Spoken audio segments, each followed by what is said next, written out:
do not fall for the notion that there is some kind of peacemaking situation happening in the Trump administration. Putin will be gone. The Russian Federation will be a collapsed entity that will be split into more pieces, even more than the fall of the Soviet Union led to. That was the dice that was rolled with the Ukraine proxy war. If someone is writing a fair account of history, it could be argued that this was maybe the biggest defeat that the United States as an empire has faced. If we underestimate this, then we negate the fact that something very big is happening. The collapse of the US empire is actually happening.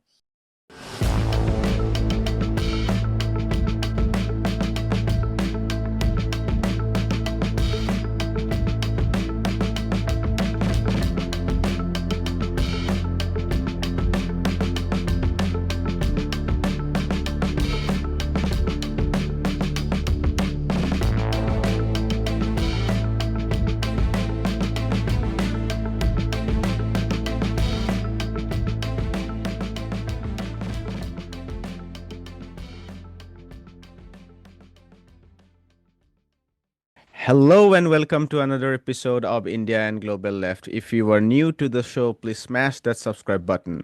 Also consider becoming a YouTube member, a Patreon, or donate small amounts through the link given in the description box. But the least you can do is to watch this show, hit like, share, and please comment.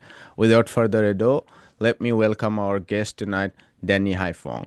Danny is a journalist, a political commentator. He has an amazing YouTube channel named Danny Haipong. Danny, welcome to India and Global Left. It's great to be here. Thanks so much. I'm glad finally we could do it. Let's start with geopolitics. You have been focusing on Palestine, the Middle East, and Russia a lot in the past couple of years.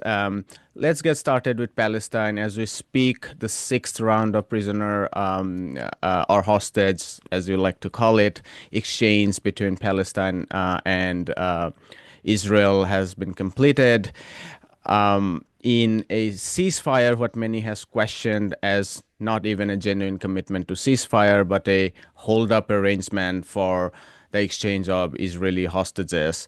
Meanwhile, the Israeli raids in the West Bank has continued, and Donald Trump has been doubling, tripling, and quadrupling down on his crazy Riviera plan of ethnically cleanse Gaza of the Palestinians. What's your reading of the situation in Palestine at the moment?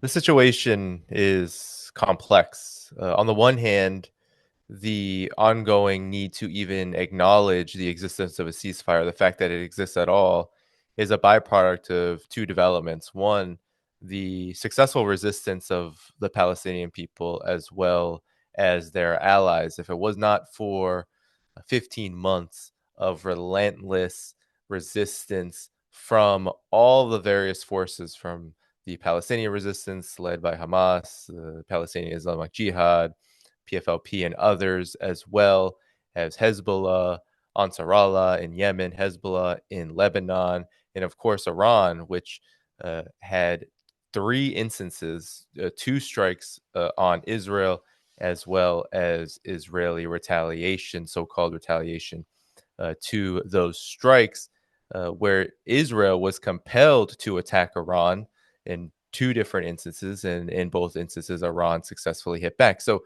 these are huge developments, and all of it led to a crisis situation for Israel.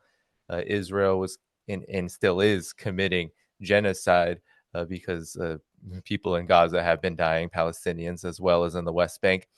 But they've been forced to engage in the ceasefire because Donald Trump, for one, could not afford to come into his administration with an ongoing active genocide that sunk the Biden administration. That was not going to be possible because in the first 100 days, it is very important for a new U.S. president to establish themselves as the so-called candidate that the population chose. We all know, though, that it is elites, it is oligarchs, it is capitalists, it is monopolies that actually choose the U.S. presidency. But the voters who actually vote for these candidates have to be placated to a certain extent. So in the first 100 days, presidents try to do anything they can and everything they can to appeal to their bases. And one thing that was not going to fly was an ongoing genocide without any ceasefire. And it was very quickly done, even before Donald Trump went into office, this establishment of this ceasefire agreement. Now, uh, the overall situation, though, is kind of hanging threadbare because at any given moment, this could all fall apart. Donald Trump's rhetoric about turning Gaza into the Riviera of the Middle East. Now you have the so-called Arab countries, these countries like Jordan and Saudi and others, Egypt, UAE. They're all coming together to try to figure out after Donald Trump took this enormous rhetorical step in claiming that he will empty out all of Gaza, own Gaza, the United States will. And this plan sent shockwaves, or if we can even call it a plan, this statement, these remarks sent shockwaves throughout the world and has forced these Arab regimes, which have in large part sold out the Palestinian struggle. They have not been supportive beyond rhetoric. In fact, they have pretty robust ties with Israel that were actually established in big ways under the first Trump administration with the Abraham Accords. So this whole scenario in the region of West Asia is really not resolved one bit. You have a new Lebanese government, which is a U.S. puppet, which at this very moment that we're recording is repressing the Lebanese population, which is infuriated by the fact that the Lebanese so-called government has refused Iranian passenger jets into Lebanon. There's all these claims that Israel is making that Hezbollah is being armed by these Iranian jets without any evidence, of course. And Israel has been violating the ceasefire in Lebanon, which is far older than the ceasefire in Gaza, thousands of times. And at any given moment, in all of these flashpoints, there could be a resumption of fighting. Now, Donald Trump does not want to see that happen, especially in the first few months of his administration. So it'll be very interesting to see how this plays out. But Donald Trump, I believe we have to be very clear about one thing. There is right now what I would call an imperial reprieve happening. The United States as an empire cannot afford to continue to play this ongoing long war, both in West Asia and in Ukraine. So you see now the Trump administration trying to put on the brakes to a certain extent. It wants Israel, it wants the militarist regime that it has propped up all around the world to incrementally conduct its affairs rather than go for broke, which is what's been happening over the past 15 months, especially in West Asia. So, what we're seeing is an attempt to put a kind of pause on these crisis situations because the US empire simply cannot handle it. It will accelerate the political crisis in the United States, it will accelerate the world wide crisis of unipolar domination. And so, the Trump administration, led by Donald Trump, is doing its best right now to walk on a tightrope and arrest what I believe is an unarrestable situation, which is the fact that the Palestinian people require liberation if there's going to be any kind of resolution to the the centuries long history of imperial domination there. And of course, with Ukraine, unless there's massive concessions made by the United States to Russia, it's unlikely that that will be resolved. So this is really a dynamic situation all the way around. The Trump administration is getting a lot of credit for all of these developments, the ceasefire in Gaza, as well as what's going on in Ukraine. But it really is the conditions on the ground, those that are very perilous for the U.S. empire. A lot of people like to equate all the killing that is happening there, all of the mass death that's been occurring because of U.S. led conflicts and wars all around the world, particularly in West Asia. But that is just not so. We have to understand that the United States has been a killing machine for centuries now, but especially since the end of World War II when it became the hegemon. It's millions of people all over the world, but has very few wars which it can say they won, that they were able to gain stability, gain dominance, and be able to control the situation that they brought forth. So the warmongers in Washington are in a panic because the Trump administration knows that if it's going to be legitimate for any period longer than just a couple of months, it has to put the brakes on. But people should keep themselves awake. They should not allow themselves to fall asleep. Do not fall for the notion that there is some kind of peacemaking situation happening in the Trump administration. In my estimation, a lot of these moves from Gaza to Ukraine, it is to try to put a break on a policy that is going to continue, which is to assert and reassert US domination all over the world by any means necessary. And if those means right now are to try to get a reprieve for the empire and try to work around toward a kind of political coercion mechanism toward the developing multipolar world, whether it's economic warfare, so-called diplomacy, or what have you, then that will be what happens right now. But let's be very clear. Israel wants a war with Iran. Iran in West Asia, this region is not free from the terror that Israel and its U.S. Master is inflicting there. And in Ukraine, the same situation is also very true. Talks are about to happen, but it is by no means a resolution. And even if there is some kind of deal made, there's no word that the US empire can say that can actually be trusted, because ultimately, what's been the policy of the United States' empire for longer than the fall of the Soviet Union is the dismemberment and containment of any alternative to its rule as the hegemon. That policy is going to continue, and we should have no doubt about that. I'll come back to Ukraine in a moment, but just to stick with Palestine for a while, I guess a lot of people read the ceasefire as part of a break that you just explained. What confuses a lot of people is, where did this Rivera plan? I mean, you were right. It's not even a plan. It's kind of a pronouncement. But he read it from his prompts. It's not the casual remarks. And then he continued to double down and triple down on this. And this is confusing. Do you think this is part of placating with the hard Zionist element in Tel Aviv, who see the ceasefire as a kind of defeat conceded to Hamas? Or do you think it is part of his mental conditioning, being in the real estate for so long, and with people like Jared Kushner and Steve Witkoff also being real estate baron, that this idea of petrodollar being ability to move petrodollar and then turn them into real estate enclaves everywhere there is a beach or something, is it coming from that misunderstanding? All of it. We should factor in everything that you said and even more, because again, Donald Trump walked into what is one of the most cataclysmic crises, one of the biggest crises that the U.S. empire has faced, in particular in West Asia.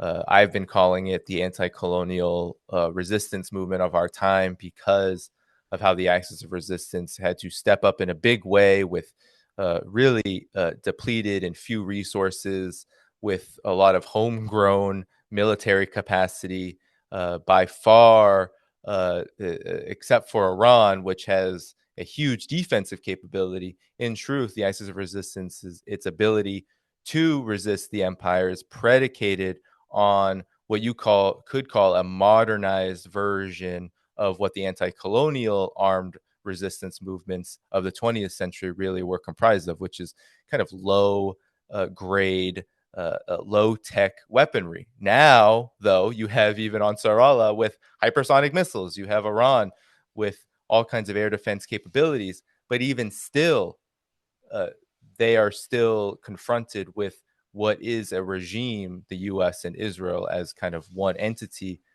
with the capabilities of creating and causing mass death and destruction of the region, because they have no interest in international law. They have they have nothing really bounding them except their own expansionist interests. And I think that is really what lies at the heart of all of those factors that you listed there, whether it's the real estate interest that Donald Trump has in general, with Jared Kushner as one of his top partners, or whether we're just talking about the Israeli project in general, what Israel is as a Zionist project. Uh, Displacement is the biggest part of it, because really they see both murder, genocide, as well as the active movement and theft, the movement of people and theft of their land, as the key pillar of what their whole existence is shaped around. So, in truth, it is shocking because the United States has attempted for many, many, many, many, many years now to act as if, because it is the hegemon, Israel doesn't have this problem. They don't have to pretend that they are about democracy, even though they call themselves the only democracy in the Middle East. But the United States is supposedly the world leader.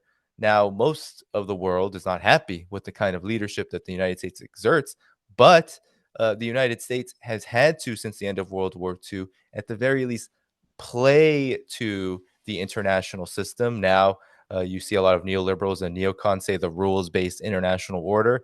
A lot of that talk has gone away under Donald Trump because, truthfully, the so-called rules-based international order has been exposed as a fraud, and there are very few people, whether in the elite or whether just in the general population in the U.S. and elsewhere, which see this so-called rules-based international order as legitimate. So this is the situation that shapes the whole Gaza, expulsion plan, the ethnic cleansing plan. And I think it's really important when we talk about this so-called plan to understand that this should have maybe been expected. And as we go on days and weeks now since Trump said this, uh, there are over 1 million people, 1,600,000 or something of that sort, with the acknowledgement that so many hundreds of thousands have died either by gunfire under the rubble from Israeli bombing and military raids, or from what the Lancet calls these deaths outside of military warfare, the diseases and the other kind of just horrid conditions that are imposed upon people when 90% plus of their infrastructure is completely and utterly destroyed by military means. So that leads to a sense of, well, now you have so many people living in these horrid conditions, and it should be expected that the United States and Israel, especially Israel,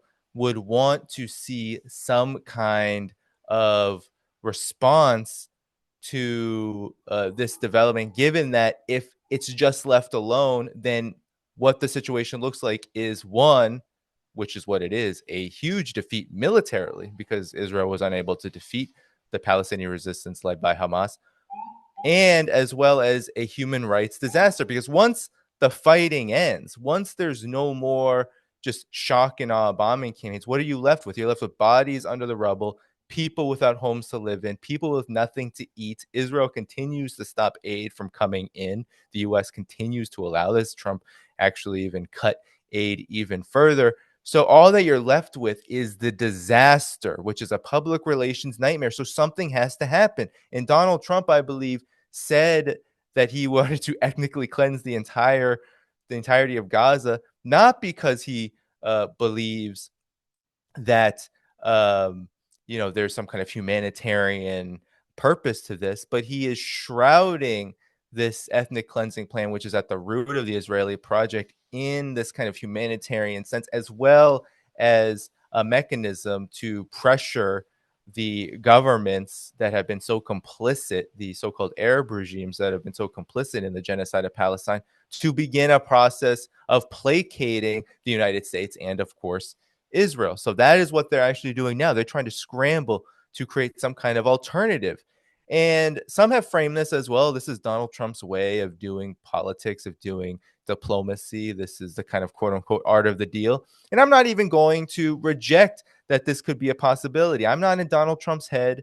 It's quite obvious that Donald Trump has said incredibly, racist things both in the past and the present. It is clear from his long history as a real estate magnate in the United States that he's played a role in some of the most discriminatory policies and practices that exist. And his first administration was, of course, no different. But when we look at the results of all of this, it is quite likely a factor that Donald Trump, in his consultations with the Israeli regime, as well as the power brokers, the real power brokers of U.S. foreign policy, that it is uh, uh, favorable to one, create a kind of hysteria, a panic among the world population that sees what he said as absolutely detestable.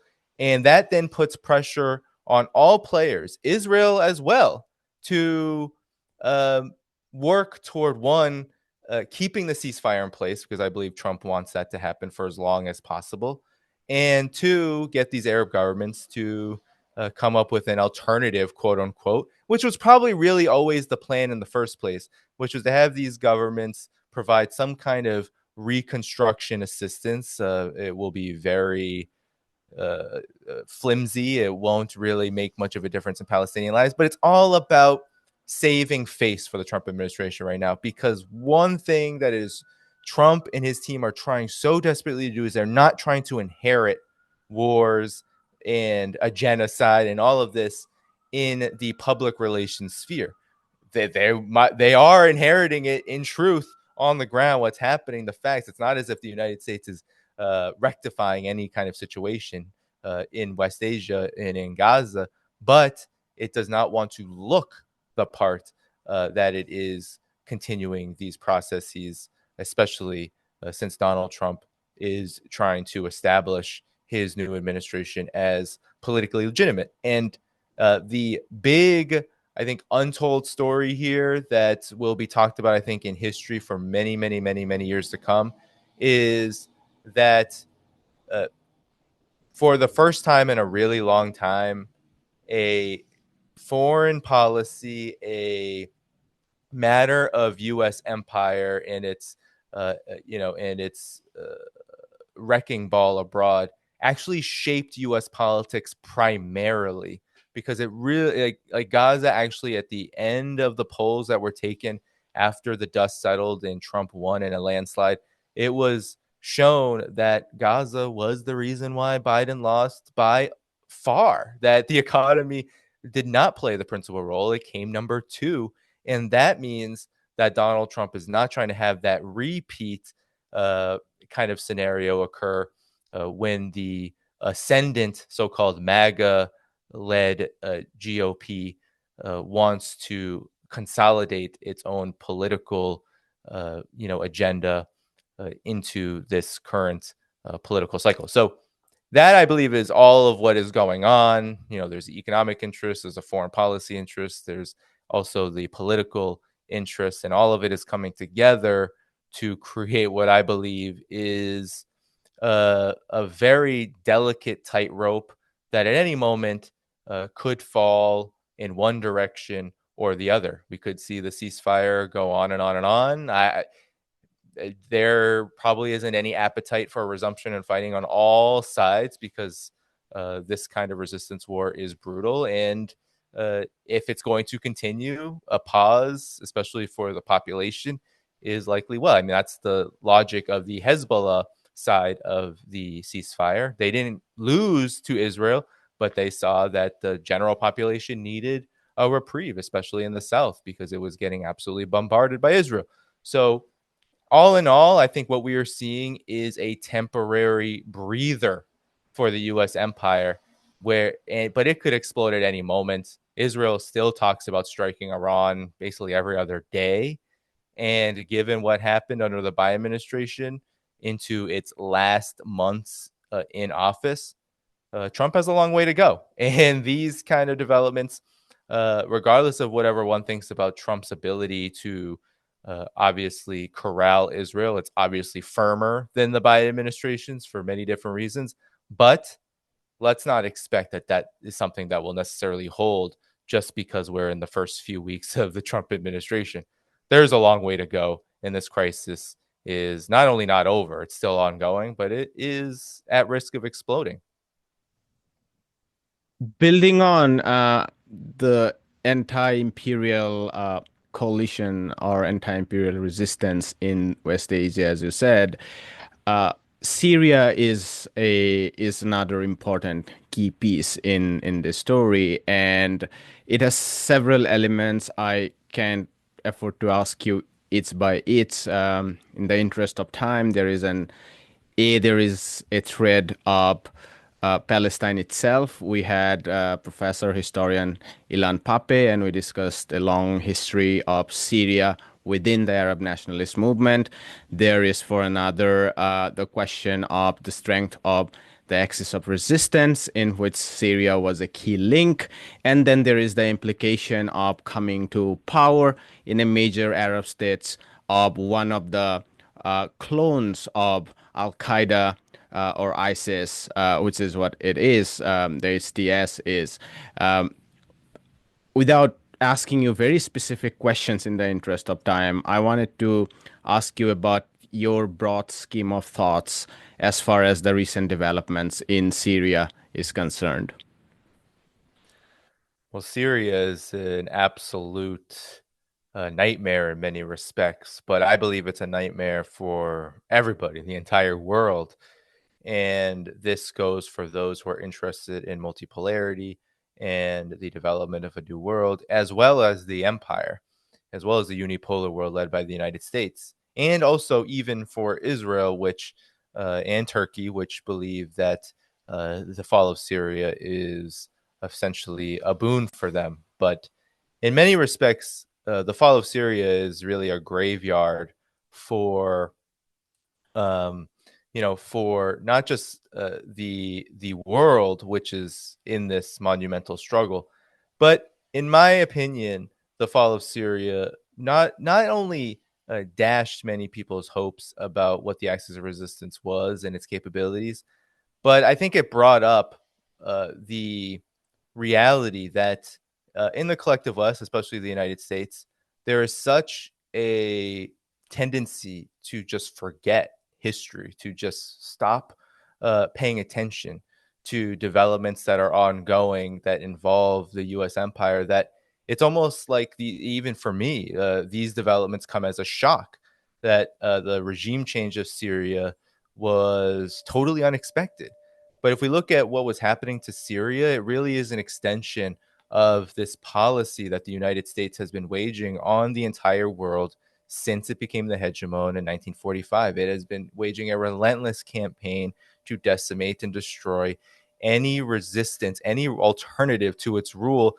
And especially when you look at the Wolfowitz doctrine in particular, but really, we don't even have to look at the Wolfowitz doctrine. We just have to look at U.S. actions.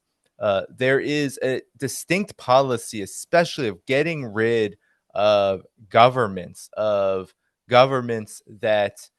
represent diametric interests to the United States at any level in terms of development, foreign policy, economic, political, and military organization. So Syria was a big part of that. Syria was one of the many dominoes that General Wesley Clark, former NATO General Wesley Clark, said when he revealed what the biggest officials in the United States under the Bush administration told him, that they wanted to overthrow, 7 regimes in 5 years.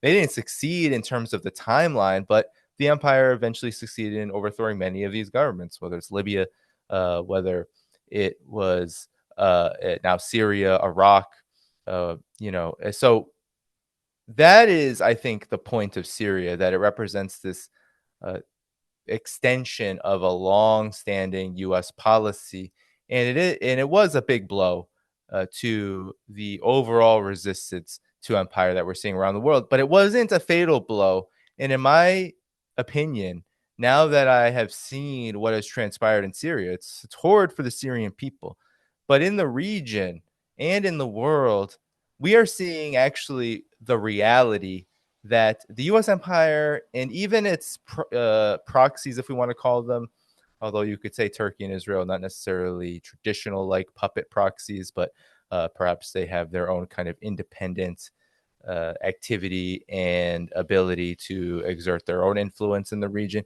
But even for them, Syria is an interesting phenomenon. We even have the new Syrian government, if we call it that, this Al Qaeda HTS led basket case that now exists, an unelected entity rife with militant, so-called militant groups, jihadists, whatever we want to call them, takfiris. These head choppers are now in the lead, but these head choppers can't do the bidding that the empire wants them to do anymore. They are essentially left in what is a very dynamic world situation where they have to engage with Russia. They have to engage with Iran. There are even talks between this so-called new government and Iran. So all of this is to say is that the United States is put in a position where even its so-called successes don't necessarily lead to the kind of victory you would assume a powerful and dominant empire to achieve. Uh, I think that's why actually the United States, especially beginning in 2001, began a policy of full spectrum dominance that hinged upon just unleashing chaos upon the world. Because even at that time, the U.S. empire did not believe, or even if they did, even if the neocons did believe it, in my opinion, I don't think they believed that they could uh, bring any kind of stability. All they wanted was for chaos to be sown so that people couldn't rise up, they couldn't establish governments and systems that would move away from the US sphere of influence. But it happened anyway. And I believe that even the fall of Syria, as bad as it is for humanity, that is not going to arrest. And I don't think it has arrested. I don't believe it's weakened the axis of resistance to the point of defeat, which was the big narrative, especially around the December and January period, where because there was a ceasefire in Lebanon that happened around the same time, because Israel was still on an onslaught in Gaza, there was this entire narrative that was being concocted really by Israel that the axis of resistance had lost. That the and now and of course the United States was pushing the hegemon, the elites. They were pushing, oh, Russia, China, everybody is weakened now. The facts on the ground just don't say this. They don't say this. Iran has just demonstrated that it has military capabilities, which should give pause to the United States and Israel if they decide that they want to escalate war with Iran. The Axis of Resistance scored a huge victory when Israel agreed to even a flimsy and fraudulent ceasefire that it is not actually abiding by, at least in terms of stopping the killing. Because what Israel actually had to admit and had to abide by is the cessation of fighting with the resistance. They had to abide by that. And now they're in the West Bank acting like that they can do the same thing. But the West Bank, with the history of the intifadas that have occurred there, it hasn't necessarily been a boon for Israel. Yeah, they've stolen land, they've occupied, they've created kind of a international law nightmare for the world. But militarily, it will go very badly if they decide that it is time to get into a forever war of expansion, whether it's in the West Bank or Gaza or anywhere in the region. It will essentially be Israel's downfall to do that, because that is really the history of empire, the history of colonialism, is that the more a colonial entity becomes overstretched, the more that it digs its own grave. So that is the future that Israel is staring down. And the fall of Syria doesn't necessarily change this. Even if they occupy however much land that exists in Syria that they're just taking without any resistance, because HTS and these Al Qaeda like forces put up no resistance to the dismantlement and destruction of the Syrian military. All this is to say, though, is that the facts on the ground are this: that the situation in West Asia is far from being a checkmate for Israel and the United States. In fact, at any given moment, it could be the demise. It is clear that the United States' influence in the region is only going to get weaker. Israel, by extension, will get weaker because of this, because Israel cannot survive without the United States.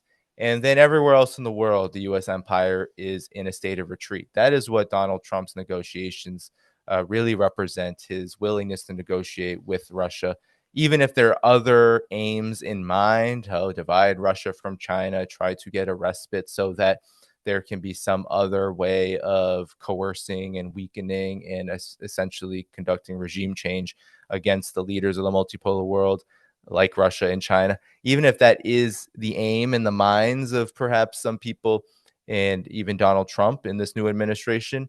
The facts on the ground are the facts on the ground. The material conditions that exist worldwide are just not favorable. The United States can do nothing to weaken China. The more they try to weaken Russia, the stronger it gets. The more that they say they defeated Iran, the more Iran builds up militarily, the more resilient it becomes. And the more they try to destroy the axis of resistance in West Asia, the more united and stronger it becomes. And it doesn't matter how many you kill, it doesn't matter how many people, how many Palestinians are killed. It doesn't matter how many times they bomb the Al Hodeida airport, port in Yemen or Sana'a or whatever. It doesn't matter, because what happens is that more and more people join the resistance. The more that China and Russia are antagonized, the more chaotic the world economy becomes, the more unstable U.S. political leadership looks, the more that the entire world moves away from U.S. influence. So that is the overall trajectory of where all this is going. In Syria, while on the one hand was a defeat, I, for many years, defended the Syrian government from regime change. That was a lot of my early years in forging an understanding of what the U.S. empire really is, was standing with those, including many Syrian people in the United States, who were against regime change, especially during those Obama years. But Bashar al-Assad, the Syrian government, the Ba'ath Party, despite all of their contradictions, was a bulwark against the expansionist aims of the U.S. and Israel.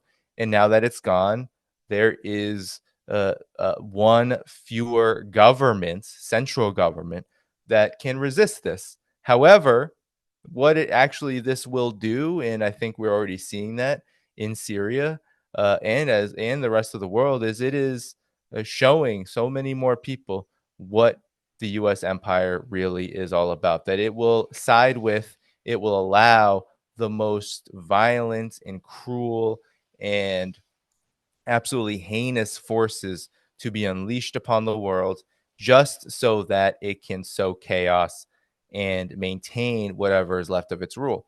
That is not actually strengthening the US's hand. That is weakening it. And so, in effect, what the United States and what Israel is doing, they believe that they are creating a scenario in West Asia and the rest of the world that will kind of create a king of the of the rubble, king of the mass graves. But the king of the mass graves, that king eventually will see that people and nations all around the world are going to build a new world around that, and then eventually become powerful enough for it to collapse all on its own, because you can't really build anything on mass graves. The rest of the world is looking to build something, and that has only accelerated Syria or no Syria. As much as Syria was a blow, this multipolar world is only accelerating, and uh, that's not going to stop. Nor will a resistance to the expansionist aims of Israel or its U.S. Backer will that stop. Talking about the multipolar world, I think it's worth discussing Russia in this equation, given it's extremely clear by now that the United States and the NATO ally have lost in Russia or Ukraine, if you like. And this is very, very transparent now in the words coming out of Washington, in Washington, but also in Europe. Pete Hegseth, the new defense secretary, recently openly admitted that there is no practical possibility of going back to pre-2014 status quo, effectively also watering down any talks about Ukraine joining the NATO membership. And finally, there are now talks, statements by Trump himself about possible denuclearization on one hand, and also shrinking the military budgets. He is saying that that would be one of his top priority when he talks to President Xi Jinping and President Putin. Um, And that relates to a lot of the broad scheme of things you are talking now and you cover about, collapse of empire or decline of empire rather than collapse and emergence of new powers. What are your thoughts about new developments in Ukraine, Russia, and how do you relate it to these to the larger scheme of things in terms of empire and alternatives? Well, since February of 2022, when the United States and its NATO vassals decided that it would launch Ukraine and force Ukraine to fight what Russia would call a special military operation. Ever since then, I've been saying, and the people I bring on my show have been saying, that this is going to be a disaster for the United States, for the hegemon. Ukraine cannot win, that there is no way out except defeat. And for all these years, because it became a war of attrition, because it became a war that didn't have flashy, uh, huge red arrow gains, there wasn't a kind of shock and awe Russia moving into Ukraine, rolling their tanks and their Su-35s and whatever it is, fighter jets, all of that into Ukraine and Kiev and just toppling the government and planting their flag and saying, this is now ours. Because that didn't happen, many people believed that we were wrong, that I was wrong. You were wrong. They haven't lost. Look, the war is still going on. Look, Russian troops are dying. Look, there's only incremental gains, or sometimes Russia is rolling back. Why is it retreating? Oh, you keep saying that Ukraine is collapsing, but it's not. Well, it has. This is what we are seeing right now. We are seeing the culmination of what was a long, somewhat winding, but really for most of it, it was a clear trajectory. You have to remember that back in April of 2022, this war was already basically over. Ukraine had essentially surrendered.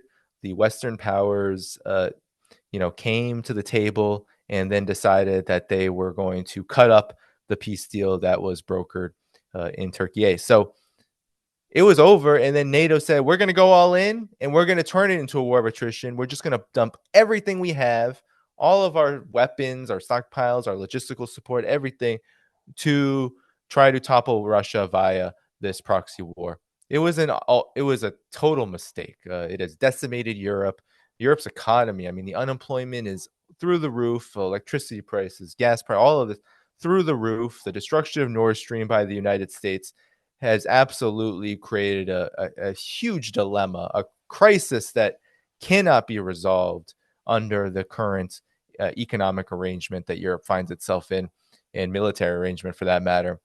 And now you have the Trump administration coming in after the battlefield has been lost. There's nothing left there for Ukraine. The only thing they can do is take what's left of their NATO weapons, and then pour themselves into suicidal,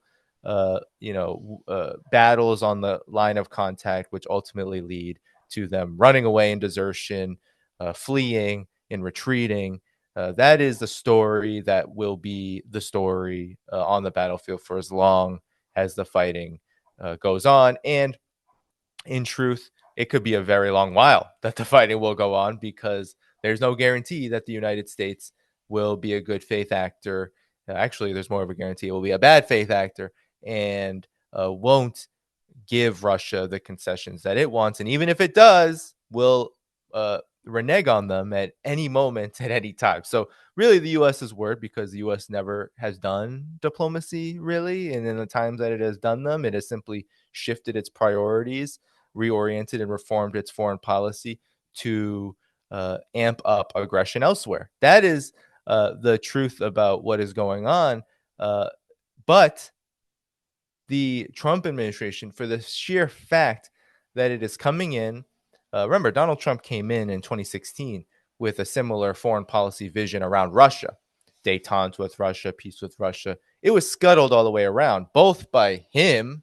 We have to lay accountability on the Trump administration 1.0 for actually worsening relations with Russia to the point that it came to February of 2022 and the war that was ultimately launched under the Biden administration, creating those conditions in many respects, not solely, not only, but playing a role. But also, of course, all of his opposition from the Boltons of the world, the neocons, they pushed and pressured, of course, Trump administration 1.0 to lay those conditions. So the truth of this all, though, that we have to keep in mind that I think will shock many people in the West is that this was never a conflict that could be won by the hegemon. The United States, while it has a massive military apparatus, it does not have the capacity, and it has shown that in Afghanistan and Vietnam and Korea. We can list example after example. Doesn't have the capacity to even wage a direct conflict, a direct military conflict against so-called lesser opponents, people in nations that don't have militaries that are at peer level with the United States. It doesn't have the ability to beat them. So there was really never any doubt in my mind. You can't find any words that I've ever said where I thought, well, the U.S. has all these advanced weapons, has all so-called advanced weapons, it is this huge military apparatus. Of course, it's going to beat Russia. Of course, this proxy war is going to go its way. No, from the very beginning, he said Russia is a military primed for defense. It has a population that is defending its sovereignty. When you have even just that one element, a population ready to defend its sovereignty in almost 100% unity, even among the forces inside of Russia, which you call oligarchs or capitalists, many of them are also on the same team. So they were more than willing to reorient and help reorient the economy to, for example, allow for a reprieve of sanctions. It was within their interest. They were going to lose everything if they didn't allow the government to make needed reforms so that the economy didn't collapse after 24,000 sanctions were slapped on it by the US and Europe. So all this is to say is that what we are witnessing now is the result of a policy failure, a huge policy failure, maybe the biggest failure of the US empire. Perhaps we may be saying this once all the dust is settled in its history, because during the Cold War, it was the Soviet Union that ended up collapsing. It was China that, while it was a smart move by China, and China has reaped all the most of the benefits, if not all of them, from normalization with the United States. It was the case that it was the kind of weakening of the world socialist movement, if we want to call it that, or even just the world resistance to empire. It was its retreat that actually led to those things. It was its inability to spread around the world in a way that was sustainable for some kind of more united global order that could create an alternative. So to empire, the empire, got bigger and bigger and bigger until it became outstretched, and it became very much in this period of decline pretty fast. Actually, we could even mark it back to the end of the failed war, the lost war that it waged in Vietnam. But even still, two things can be true at the same time, and the retreat of the alternative order that was called socialist or communist or whatever you want to call it, that was also true during this time.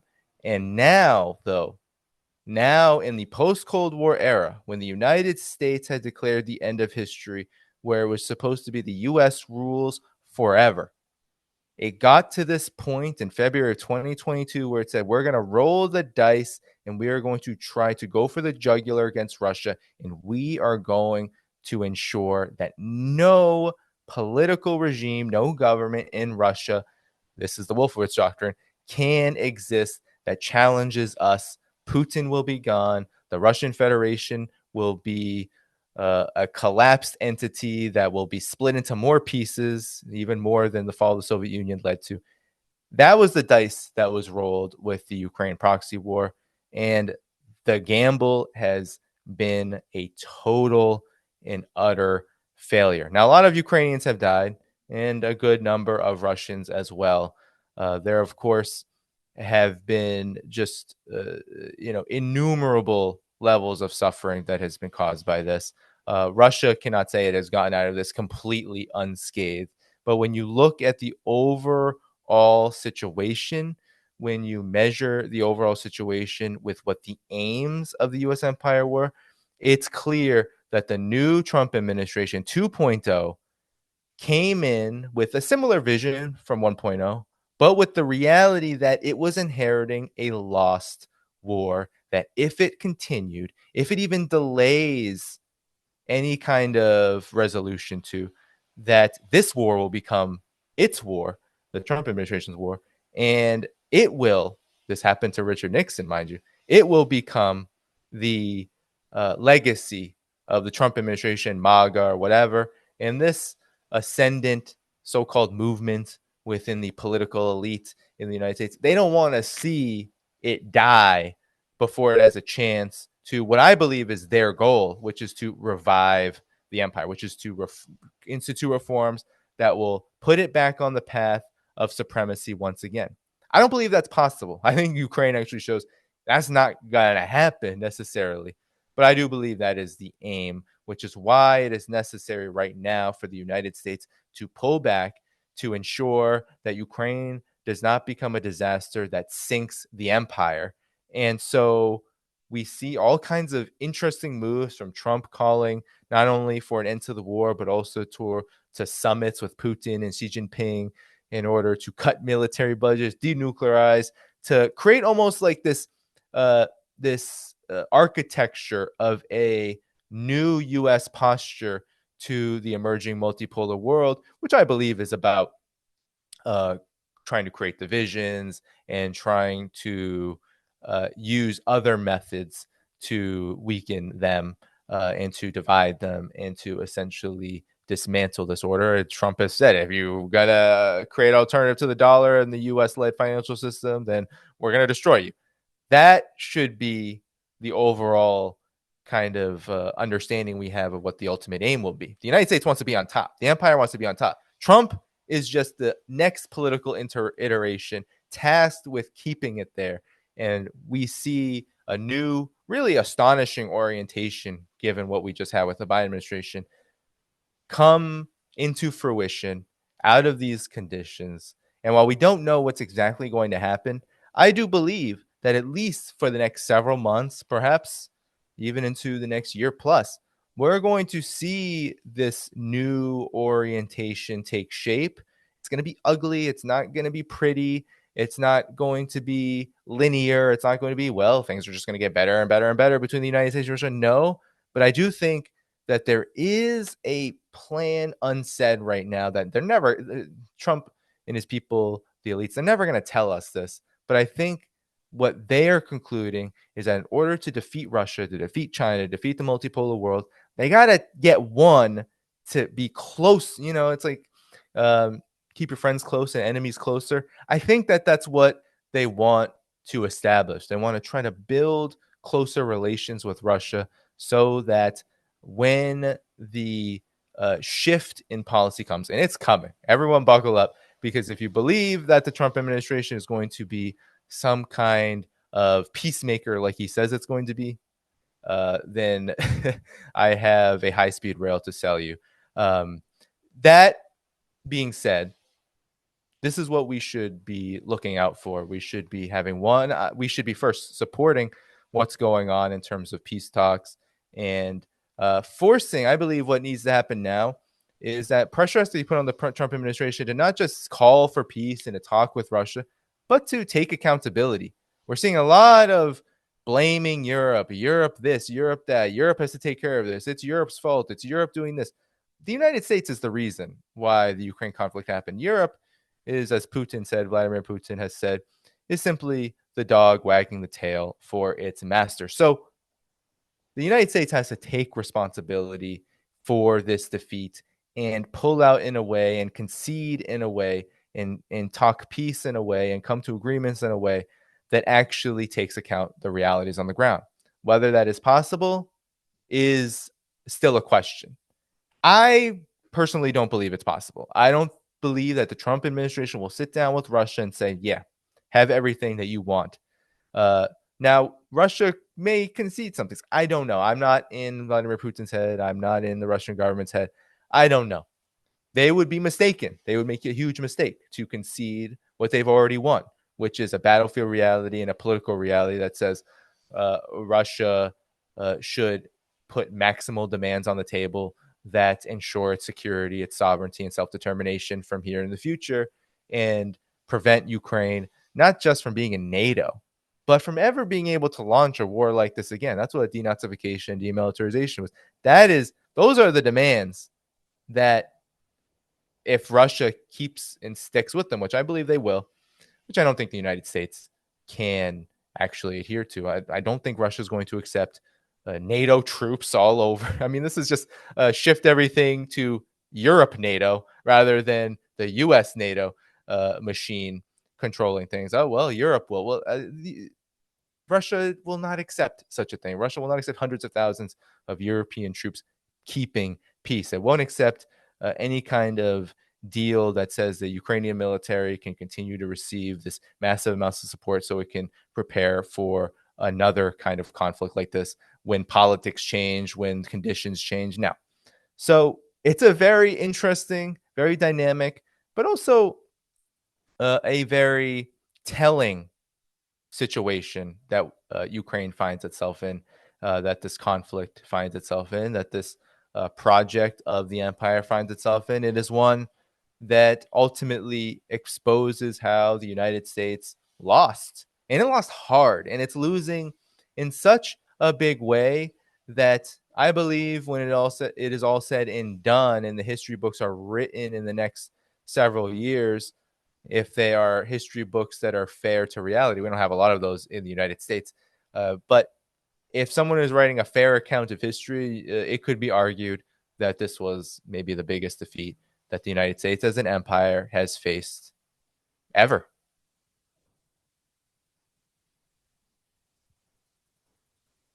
I just wanted to ask you, in terms of the even the talks about shrinking military budget, because that's like something which says we haven't seen that for a while. I mean, since the detente talks in the 1970s, I mean, there have been talks about very specific scheme of things about treaties on ballistic missiles, treaties on nuclear weapons, but hardly have we seen the United States talking about shrinking its military empire, if you like. And this is in the context of the larger conversation about decline of empire. We have been having a discussion on the financial economic aspect of empire very separately, but there is another pillar of the US empire, which is this enormous asymmetry in military bases, in defense spending, and so on. And is it a reflection of what you are saying? Is it a reflection of an acceptance that further competition and race would lead to further and further rise of China in particular, but also Russia? So maybe like it is a clever idea to now freeze the asymmetry that we have already done through some kind of cap on defense spending, or is it a genuine commitment to the idea that big governments are bad? It's a very misplaced understanding, but it's there within the Trump administration, and there is a lot of talks about commitment to reducing the debt is to GDP ratio. Does it come out of that, or does it come out of this realization that an arms race may be not a good idea for the United States anymore? What are your thoughts on that? Well, I think your outline of many different scenarios, and I believe there are even more than this, the many different kind of points of a thought process of why Donald Trump would suggest, for example, a 50% plus cut in the military budgets of the United States, Russia, and China together. That seems to be an absolute shocking thing to even say when the entirety of the U.S. foreign policy establishment has been screaming at the top of their lungs that the military budget always has to go up as a larger part of the overall GDP in order to face down and ultimately fight a war with Russia, China in the future. And actually, there are many who believe Iran, Russia, and China as a three-front war, including many of Trump's biggest supporters, like Palantir, for example, Alex Karp, and these monopolists. They believe three-front wars are great. They believe that the Russia, China, Iran, that there should be a military front opened up against all of them, an active one, in the very near future. So it seems astonishing. It seems absolutely out of this world, earth shattering that the Trump administration, and of course, all of his people, except for Keith Kellogg, who seems to be this interesting black sheep that hangs around to uh, kind of wave around the old neocon positions every now and there, now and then. But Pete Hegseth and these forces, which have all just repeated whatever Donald Trump said, they are all apparently in for this so-called retreat. But we have to, I think, be very wary right now because it's very early. And a lot of this is simply just talk. And I do believe that the Trump administration is serious about shifting priorities, about moving resources. I mean, I believed in the first Trump administration. He was serious about pulling out of Syria, serious about ending Afghanistan. I think those were serious ventures. The denuclearization, the DPRK. I think those were serious ventures. They got scuttled all along the way, not just from the neocons, but also from forces that Trump put around him. But I think they were serious. Now, we have to ask ourselves, well, why? And I believe that Donald Trump and his section of this emergent ruling elite led by an ideology, MAGA, I believe that one, they take on what many traditionally in the history of the United States will call isolationism as a position in world affairs. But we have to remember isolationism is not necessarily peaceful. That isolation actually usually means, well, you stop fighting wars in certain areas and you prepare and you fight wars in others, and maybe in different ways.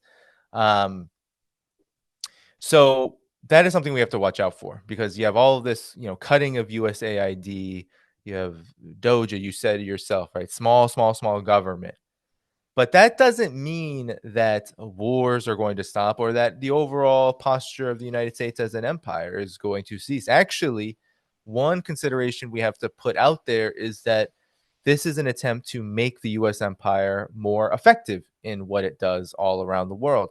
That if it can engage in diplomacy to some extent with the major powers of the multipolar world, if it can begin to offer itself as a alternative to them while placating the political base of MAGA through a retreat in certain areas, pulling out troops from Europe, pulling out troops from Syria, for example, that can lead to increased political legitimacy for when there is a need to launch a particular war or regime change effort or a military operation or what have you somewhere else in the world, or perhaps back in the places that were supposedly the flashpoints for the peacemaker administration to administer such peace. So I think we have to keep our eyes out for this what I believe is a guaranteed possibility that this is an attempt to reform the empire, that a lot of these initiatives are likely not going to get off the ground, that there will be major opposition. And a lot of people, I think, uh, have a hard time with the political strength of an individual like Donald Trump and his administration. Certainly, they are coming in with a whole lot of leverage and a mandate and all kind in a new capacity that didn't exist in the first administration to pursue a particular agenda. But that doesn't mean that the forces of empire that actually dictate U.S. foreign policy are gone or even dormant. In fact, they are likely working nonstop to find a way to continue their onslaught with the support of the Trump administration.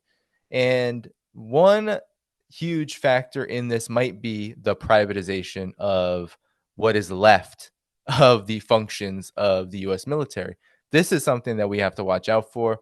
It is the Trump administration, the GOP has historically been the agent of privatization, the GOP in general. But of course, both parties have engaged in this, just leveling whatever so-called public government-funded programs and entities. The Pentagon, if it becomes part of that so-called DOJA, cut everything, let's slash spending, a lot of that is likely going to go into military contracting, and that military contracting will be wielded by the elite to wage wars all around the world. Does not mean peace is going to break out. Right now, stocks are declining. There's a huge crash because of just Donald Trump's rhetoric and peace maybe breaking out in Ukraine as being a point of disaster for their profits, Boeing and Raytheon and these military contractors. But they're likely to recover when the U.S. empire reorients itself and makes a decision about how it's going to go about achieving its overall agenda. So in effect, what we are seeing is a political realignment. It is not insignificant. It is one that has to be understood uh, within these myriad of conditions which point to the United States as an empire, not the people. The people are not even a factor here, other than the fact that more of the same in Gaza, the West Asia, and Ukraine will be a political nightmare for the Trump administration or anyone that calls themselves U.S. president, U.S. leader at this moment in history. But other than this, which for years and years has been ignored in other instances. I mean, the United States stayed in West Asia as an occupying and militarist force even after millions of people marched in the streets to end the Iraq and Afghanistan wars. Those wars didn't end because of those protests. So the elites have every reason to do whatever they want and disregard the whims of the population. I don't believe that's what Donald Trump is actually acting on here. I think the Trump administration is acting on a, a, a landscape of defeat. It has to, first of all, arrest this. It has to say, okay, pause button. How do we get back on top? If you listen to Trump, what they're actually saying is, how do we become a better empire? How do we become an empire that works more functionally?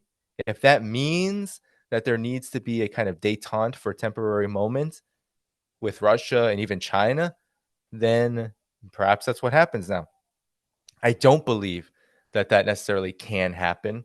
There's just any pause in this war on Russia and China will lead still to the defeat of the U.S. empire. It really is a no-win situation for the U.S.'s hope to be the forever hegemon. There is no victory here. But the Trump administration is trying to snatch victory from the jaws of defeat in any way that it can. And in some ways, that will be supportable. Like, I don't think people should be opposing peace negotiations or talks with Russia. Actually, quite the opposite. I think people should be supporting it. I think what people really should be doing, though, in addition, is demanding that the United States regime, that the Trump administration take accountability for what has happened in Ukraine, not just level it all into Europe, because let's be honest, Europe is controlled by the United States. So if Europe is just going to have all the responsibility put on it, there's this conflict now, and everyone, a lot of people would argue, well, Danny, the United States will leave Europe to dry. They don't care about Europe. Yeah, they don't care about Europe, but they'll use Europe for their aims. That is not going to stop. Europe is not just going to go floating on its continent, free from U.S. dominion. No, that is going to continue. It's likely to actually tighten as the Trump administration makes these changes. So all of this is to say is that we need to be supporting critically peace talks with Russia, the end of the conflict in Ukraine, demanding that the United States take responsibility, which it won't. The empire will not take responsibility for what it has wrought there. And then call not just for a lasting peace, but call for the facts on the ground to match the agreement that is come to, that the United States side needs to be a good faith actor, and that all of these things that Trump is floating out, they need to be enacted with precision and with concrete policies that put them into practice. Because if not, then it means very little in the long term scheme of things. In the short term, it looks great. It's flashy. It looks like the United States is changing its warmongering ways, but in truth, without real concrete action, if negotiations last for months, a year plus, and there's no resolution to Ukraine, because it will be the United States side that is the one that is preventing that, because they won't come to an agreement that is fair for Russia. So we need to be demanding that happens, because that is the only way this conflict really, truly ends. And then we have to, of course, get to the matter of, well, just because the Trump administration is talking peace right now, it doesn't mean that the U.S. empire is a peacemaker. It means that the United States empire is shifting its priorities, trying to figure out what the hell it's going to do in this absolutely uh, uh, uh, uh, difficult moment for its ongoing hegemony. And we need to be the ones, people need to be the ones that are shaping the narrative and uh, putting pressure on the government to do what is really not possible, which is to actually retreat as an empire, which is to pull back, stop its warmongering, and invest in the needs, in the interests of the people. That is the kind of contradiction, that is the kind of struggle that needs to be engaged in.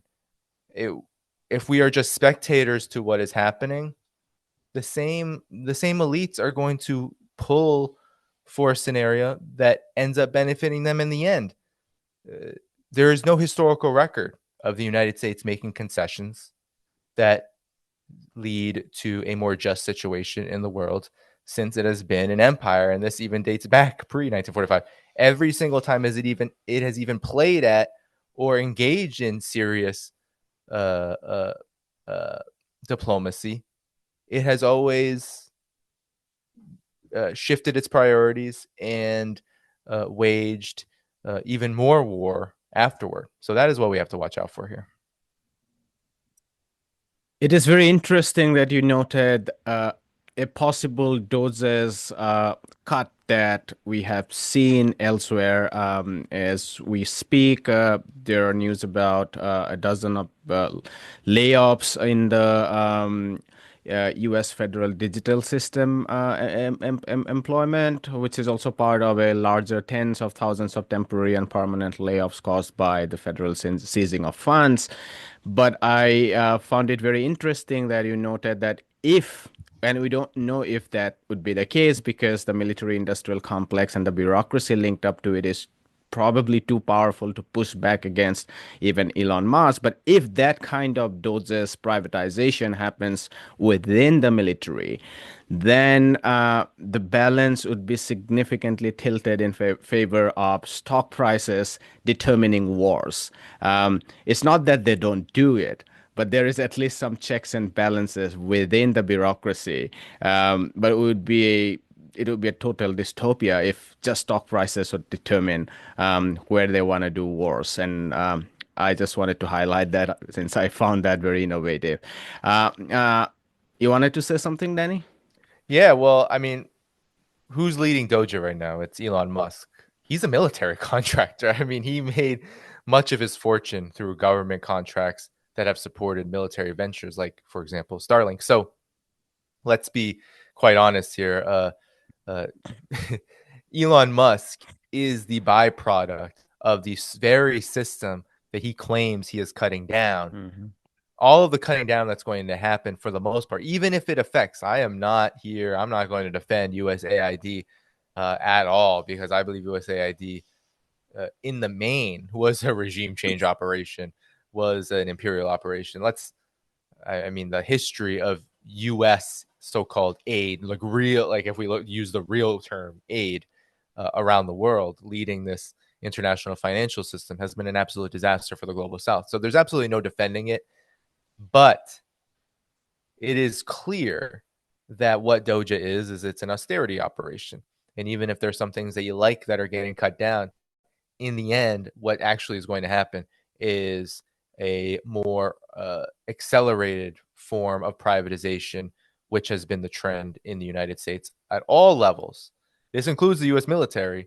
It just so happens that the more privatization that happens, the more cost actually comes to the government itself, because these motherfuckers trying to get paid. Like it's like that's what it is. It's literally corporations extorting the government for money so that they can supposedly build up the military forces as they would have it, to a high degree, a more efficient degree.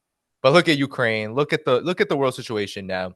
The privatization of the U.S. military, if anything, even from the most crass military realist perspective, has been a disaster. The United States, as a privatized military force to a large extent, in Ukraine, look at what we've seen. We've seen an inability to fight this kind of trench warfare, war of attrition against Russia via proxy, because the United States just doesn't have enough. Why? Because the military contractors were just raking in the money from their contracts and not building up a a division of weapons that could keep up with this kind of fighting. They're not sitting there planning about how are they going to effectively win wars. They're sitting there planning how are we going to effectively get more money from the U.S. government so that they can make more money. And eventually, as we are seeing throughout the world capitalist system, any kind of massive investment in production is seen as a huge cost that cannot be borne unless there is massive uh, cu- uh, cuts to costs elsewhere. So that's why we see um, production slow so much in all realms of manufacturing in the West, because these major monopolies view it as a complete and utter ball and chain on the profit motive, which then leads to an actual ball and chain on development itself.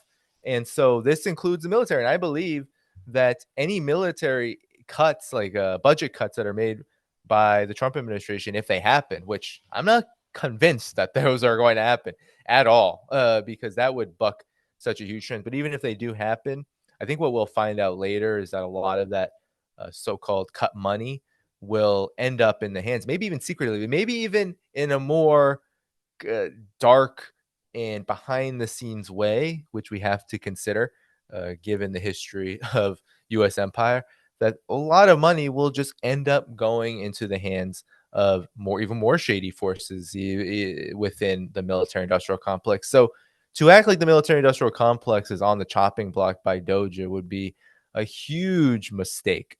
In fact, what this is and what it seems like it is, at least from its early phases, because I'm not going to make 100% conclusions, but if I'm going to use an appraisal of history and understanding of history to understand what's going on right now, then the first assumption that has to be made is that all government cuts are going to be in the service of the profit motive. Libertarians love this. Uh, So-called right wingers love it. Free for all capitalists love it. But what it does actually is it creates a more privatized, a more unfriendly economy, a more unfriendly environment for humanity itself in the long term.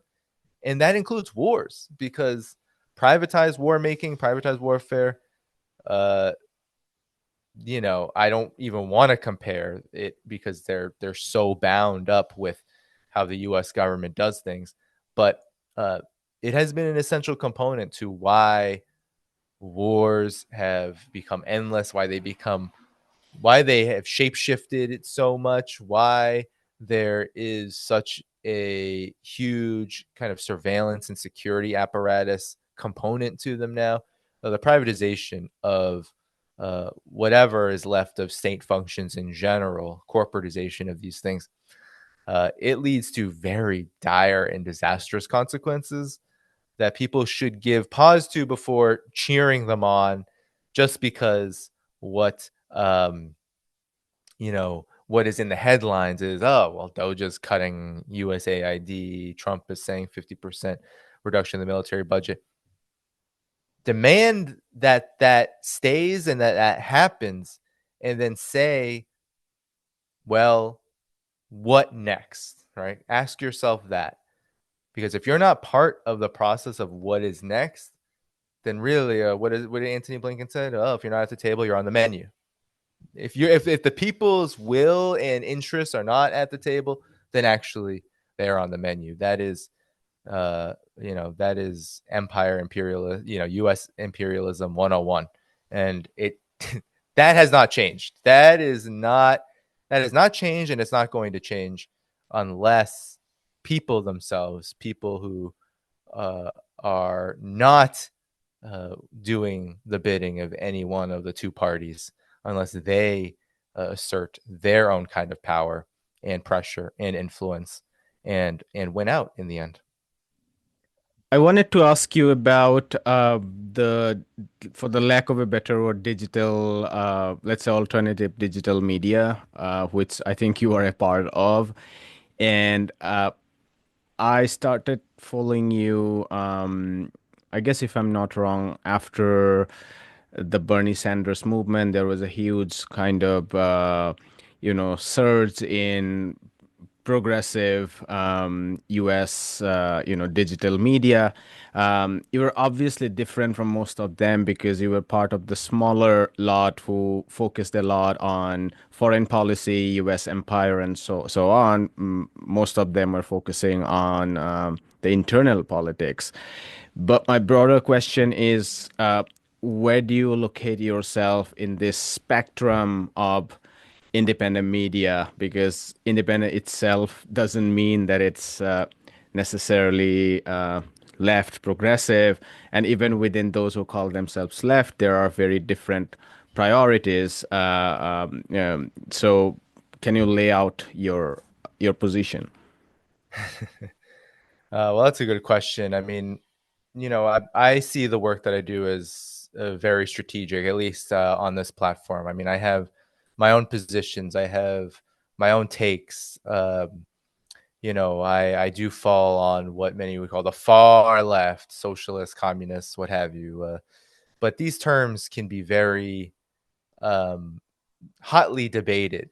And in a moment like this, where not only is the empire in retreat, but I do believe the people's movement as a whole, especially in the collective West, is in retreat, it is important to operate strategically to build the blocks needed to expand people's consciousness beyond the realm of what I have seen so many years. And I think in that period that you were talking about, Sanders, Bernie Sanders phenomenon, and all of that, it was that moment that I realized that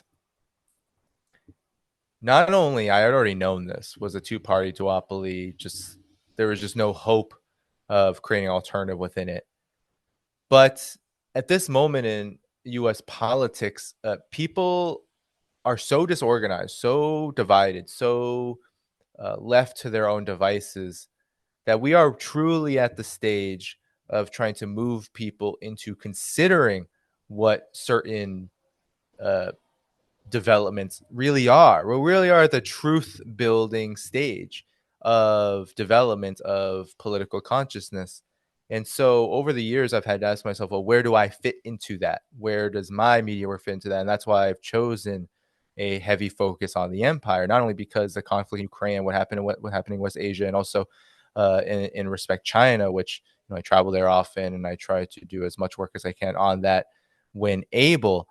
But all of these kind of flashpoints are really just part of an overall vision I hope people can get. Regardless, I have a lot of guests. Now, I wouldn't say a lot of my guests are on the quote unquote left or far left or anything like that, but it's through their perspectives on peace and war that if we can reach audiences around these issues and develop their capacity to at least vocalize a coherent position that is related to the truth, then we can then have bigger conversations that will push us even further and hopefully lead to the kind of organization that we need right now, which is mass organization. At this time, we need a lot more mass organization so that we can begin to build the true people's parties that are necessary, a true party of the people necessary to lead that mass movement and those mass organizations to a real uh, political change in the United States. And we could, I guess, count the collective West in there, but I'm in the United States. So I believe that we are really starting from the standpoint of, well, how do we get people to understand what empire is? That's where I feel like my role is. And how do these certain flashpoints serve to help educate them about that? Now, ultimately, where I see this all going and where I see my work eventually pivoting hard to in the very near future is China. And that's why I still keep a beat there. I still travel there very often. And um, there is going to be a period not too long from now where the United States becomes the second largest economy in the world in GDP terms. There will be a point where the United States can no longer, as an empire, feign any kind of superiority over China. We're seeing that actually rapidly with developments like DeepSeek and things like this, China's rapid ascendancy in tech. But really, that's just one component of an overall reality where uh, China's success as a peaceful country developing an economy far different than what the United States has been championing will eventually lead the US empire to take very drastic measures to curb it beyond those that are already there. And that will encompass everything that we've been talking about in terms of what the United States does in West Asia, what the United States does towards Russia. It already does. There really is a road to Beijing that the US empire is trying to pave, knowing that it can't collapse the economy right now and it can't confront it militarily right now. It's trying to do everything it can around China, including along China's borders, to build up the conditions for this war to end all wars for the empire, really. Although all it is a war to end all of humanity, because um, even right now, the United States' engagement in Ukraine and against Russia, and even its activity toward China, even just at this level, is a risk for nuclear conflict, since both of them are nuclear powers and the United States has used nuclear weapons. So, all this is to say is that I see my overall role in independent media as providing a perspective on empire that people might not get, and also a focus on it that is difficult to find. And now, in this very repressed and, I've been subject to certain kinds of repression, but I've seen many people around me become subject to just even more intense repression. It seems like, in this atmosphere, whether it's YouTube or elsewhere, like there is kind of a walls closing in thing. So I keep my focus on empire and I try to do my work in a certain kind of way so that that message stays on the platform, an alternative message. You can find other analysts who will just parrot imperial talking points, but my channel doesn't do that. So that is really the goal for right now, to keep it there, to keep it at that level. And then as conditions change, and they're going to change, they're already changing quite dynamically. I believe there will be a hard pivot toward China. That's why I continue to try to keep some focus on it, even when it is just overwhelming, the intensity of what's happening everywhere else, because that's where the US empire is. Eventually, it'll be back toward China, and eventually, that is where the big focus is going to be. So, that is where I see my role. And you're absolutely right. It is not something that's common. It is something that is really lacking, especially in the United States. The anti war movement has been dead for so long. And the intense propagandizing of the population, the intense uh, just uh, stuffing of American exceptionalism down the throats of the U.S. population, and the dismemberment of any kind of truly so-called progressive movement. I would just say a truly people-centered movement, one that includes empire as a critical point where no real other changes can occur unless it is rolled back and ultimately defeated. That has come to a point where right now we're just happy that people are tired of Ukraine, people are against genocide. But at this moment, there's not a lot of critical support and solidarity for the multipolar world and for this new world that is emerging because China, Russia, Iran, and so many other countries in it have been demonized to the extent where people, especially with Russia and China, where I tend to focus the most on because I believe they are the unquestionable leaders of this, there is uh, uh, no to little. I mean, I won't say there's none, but there's very little critical support for them. Support in the sense that, we can all stand by an effort to build bridges and not bombs. We can stand by the adherence to international law, to actually engage and want to engage in multilateral mechanisms that serve a purpose that's not endless war, which is what China's Belt and Road Initiative, the Russia-led Eurasian Economic Union is all about.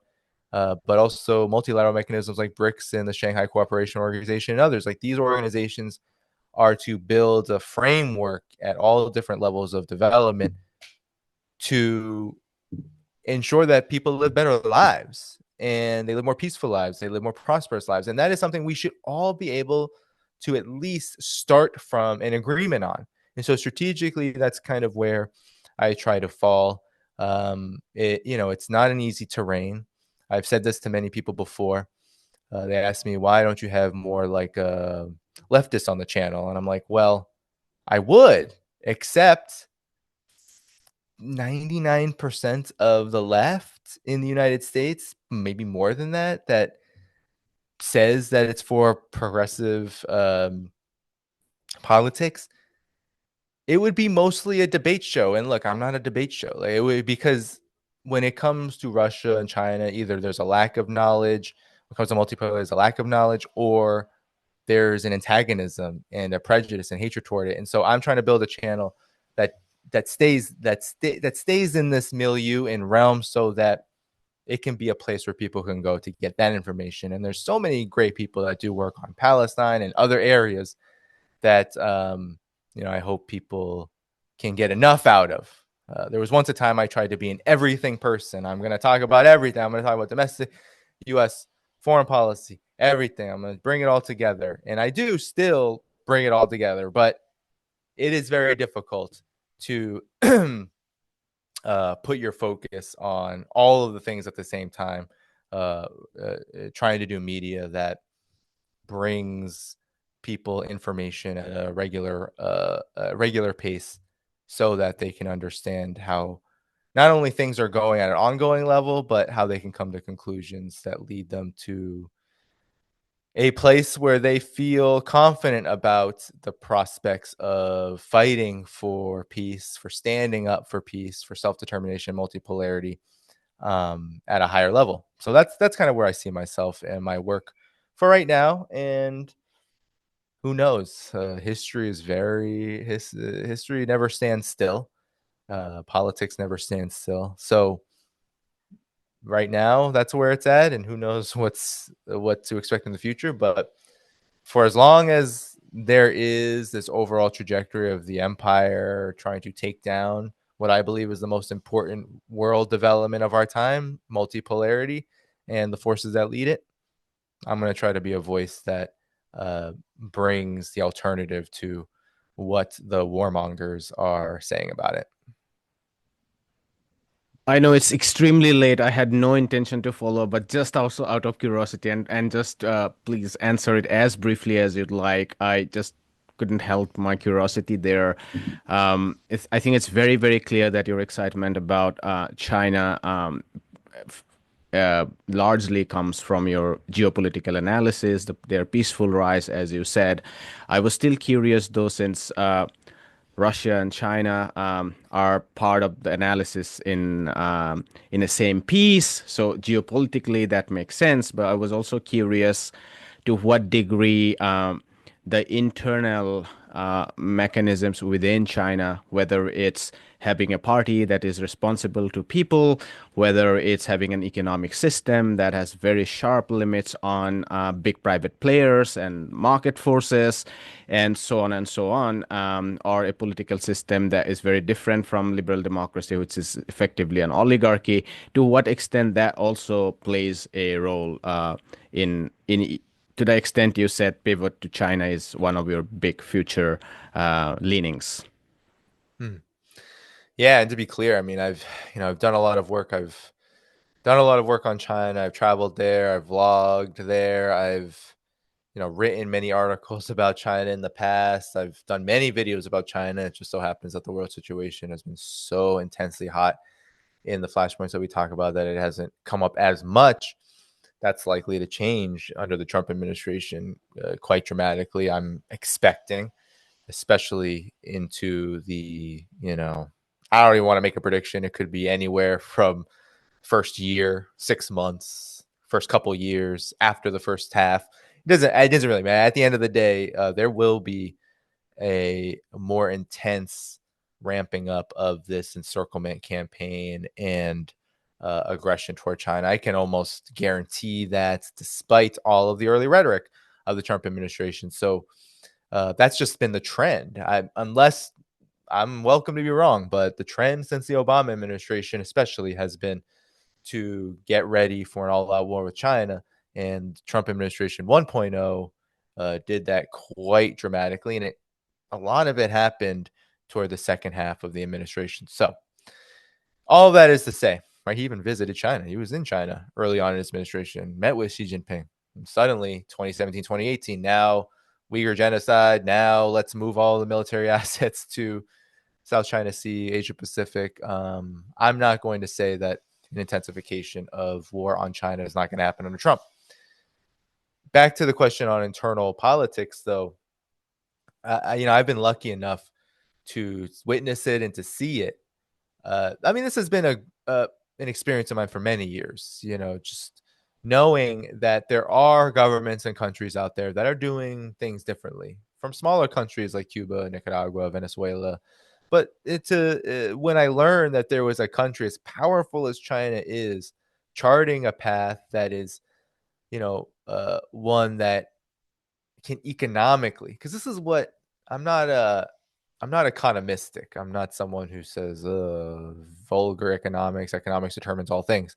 But at the end of the day, the economic base of global development is the driving force of politics. So when you have China alleviating poverty in the way that it has, developing in a way that spreads wealth, income to all people, not at 100% equal rate. That's absolutely ridiculous. That is so utopia. People just don't understand how development works, but in a way that benefits all people in China. And then when you see China apply those principles in the way that it does business with countries around the world, then you can really get the rudiments of a very hopeful situation playing out, not just in China, but outside of China, all around the world. So, indeed, being able to see the progress and gains that the Chinese people have made, gains that they're not they're not altogether unique. Countries have forged. I was just in Vietnam in October of 2023,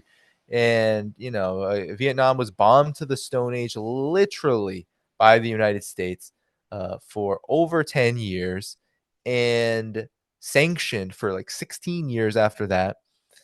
And Vietnam is growing very rapidly, and the population is living a much better life than it has ever had. But there's still a lot of relative and absolute poverty in Vietnam because, hell, it's only been 30 or so years that they even had the ability to develop any kind of industry. China, though, has, through its model of development, Chinese socialism with Chinese characteristics, has not only improved the lives of its people, but it's been able to advance its productive forces to the point where it's possible to say that there's an economy in the world that is not only more important than the United States, but is an engine for what is possible for the rest of the world. There's a lot of people who watch my show who are Russophiles who love Russia, and I'm very supportive of Russia's process to be more sovereign and independent. And I believe it's actually, especially since Vladimir Putin came to power in 2000, it's quite clear. Anyone with an objective mind can see Russia's economy, Russia's political situation, all more stable, all more prosperous. That's great, and I support it.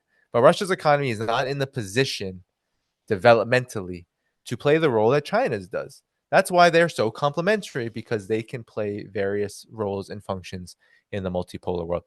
China plays, I believe, the most important one, and that's just my assessment. But I think it's based on the fact that not only does China have the capacity to meet the demands of its own people, but it also has the ability to play a role constructively that uh, puts up the real pillars, the material force behind a new economic regime of multipolarity, not just talking and diplomacy and people to people, which is all very important. Culture, all this stuff, building new ideas, peace over war, and adhering to an international system of norms, but economically being able to raise the entire world's prospects for a higher level of prosperity, especially amongst the poorest of people, without imposing a political uh, condition that says you have to do what we say, you have to do what we do. That in and of itself has the potential to unleash a new world that is beyond even what I can imagine right now. Because what I can imagine right now is a lot of this happening very peacefully and incrementally, but it could accelerate very fast because we've seen throughout history when people are more confident, have more prospects, have better alternatives, that's actually when they feel more capable of winning more, of fighting harder. And that's why the United States wants to undermine China so much. It's not just that if China just stayed in its lane and said, "Oh, you'll be an economy that doesn't play any role in the world. You're just gonna do, if it could do what it did to the DPRK and create a kind of quote unquote hermit situation where it can't really play international, the United States would just let it be there, would welcome a regime change, but would just say, yeah, you can, yeah, you'll exist for however long you exist, but you're not going to be a powerful influence. But that's not possible with China. And China made a very concerted move at a very particular stage of its development to say that will never be possible. And so the immense progress that Chinese people have made, once one of the poorest people in the world, not too long ago, really not too long ago, I mean, as soon as 40, 50 years ago, to now one of the most prosperous, and to be able to now uh, use its example as a pillar for a multipolar world that creates a peaceful alternative, a one that has already had tangible benefits from Indonesia to Laos to all over Latin America to all over the African continent, tangible benefits for people in the realm of infrastructure development. This has the potential to create prospects for uh, people everywhere to say, well, look what China's been able to do. Look at the kind of assistance that they've brought to us. Now we want to do it for ourselves, and we want to do it in conjunction with China.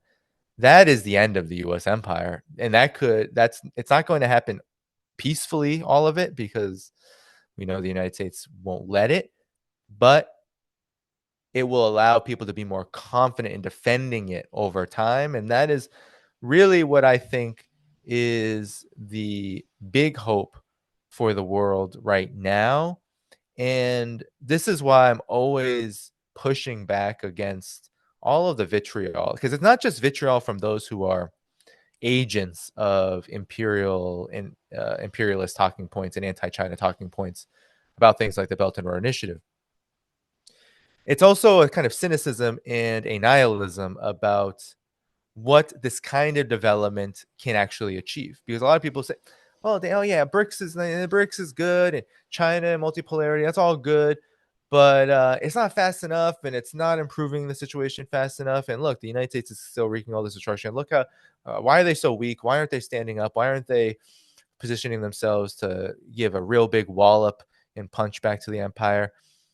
And for me, the most basic and really the answer that I think is just right out in front of us is that one, you're not going to defeat the empire by being the empire. Like you're actually, if you want to directly engage militarily with the United States, well, just say goodbye to everything, because the United States empire is the most reckless, the most dangerous entity that has existed probably in the history of human organization itself. Maybe that's an exaggeration for some people, but if you look at the track record and you look at what the United States has been willing to do, everything from supporting the most vile forces from Al Qaeda to literal fascists and Nazis all across its history, creating body counts that are really uncountable. Uh, we have to understand that China, especially, is not going to punch so hard back at the United States militarily that it finds itself putting itself in a situation where millions of Chinese people's lives are at risk, including the entire, perhaps the entire world's population, because the U.S. is more than willing to drop nuclear bombs. All that is to say is that to underestimate what the economic development that China is leading all around the world is to negate the fact that this development is very much, I've seen it in China. I've seen, you know, uh, just and witnessed and studied just what that kind of development has also done for people all around the world. Actually, when I was last in China, I saw what it's done even just for Central Asia. I was able to cross the border into Kazakhstan. I was able to see what that free trade zone is, the dry port in Horgos. Like all of this major development along things like the Belt and Road Initiative has brought tangible benefits to people, and has made it so it is incredibly difficult for the United States to gain a military and political foothold like it used to be able to when it was in a stronger position. So if we underestimate this, then we negate the fact that something very big is happening. The collapse of the U.S. empire is actually happening. The United States people, the people of the United States, the only one that can finish the job. Like we are the ones who have to build a new arrangement for ourselves. Um, uh, Nothing that China and any other force in the multipolar world can do anything to change the political arrangement in the United States. So people should just forget about that, because honestly, the most it will do is feed into the ridiculous narratives of political interference. People in the United States have to be responsible for the order here. And one of the ways they can do that is by understanding that there are real building blocks to a new and better world in motion. China is leading that in the economic realm and politically, diplomatically, and in all sorts of other ways. And people in the United States and the collective West should be excited to want to be a part of it. They should really, I mean, look what happened with Xiao Hongshu, like that whole phenomenon with the TikTok ban. People got to see what the real China was like for the first time. And now we got to take it up a notch. Now people need to be exposed more to not just the way Chinese people live, but also to the impact that China is having on the global stage that is profoundly positive. And in this way, and this goes for the entire multipolar world, and in this way, people in the United States can be far more prepared to develop a movement against empire that is more relatable to the people in, the ordinary people and the masses in the United States, because that's really where the big gulf is here. There's a lot of people that are about certain kinds of issues, whether it's foreign policy wise or what's happening in the United States. But there's not a lot of traction around, well, how do all of these things come together for the necessity of building something better. here. And uh, one of the reasons why, and the big reason why China is in the crosshairs of empire is because of the threat of a good example. So I'll leave it there. That's really where I'm at with China, and it's important to study it all because geopolitics, for as interesting as it is to see what countries are doing on the world stage, geopolitics is nothing. International, foreign policy, all of it, it's nothing but an extension of what the system in question is, in these particular countries is really interested in. I mean, that's what they reflect. They reflect politics, and we have to look closely at this, much more closely than I believe most people do at this time. We'll leave it there. There was Danny Haipong from the Danny Haipong YouTube show. Thanks for watching. Danny, thanks for your time. Thank you. Hi, my name is Ayushman. I, along with Jyotisman, have started this platform. In the last 2 years, we have tried to build content for the left and progressive forces. We have interviewed economists, historians, political commentators, and activists so far. If you have liked our content so far and want us to build an archive for the left, I have two requests for you. Please do consider donating for the cause. Link is in the description below. Also, if you are not able to do so, don't feel sad. You can always like our videos and share our videos to your comrades. Finally, don't forget to hit the subscribe button.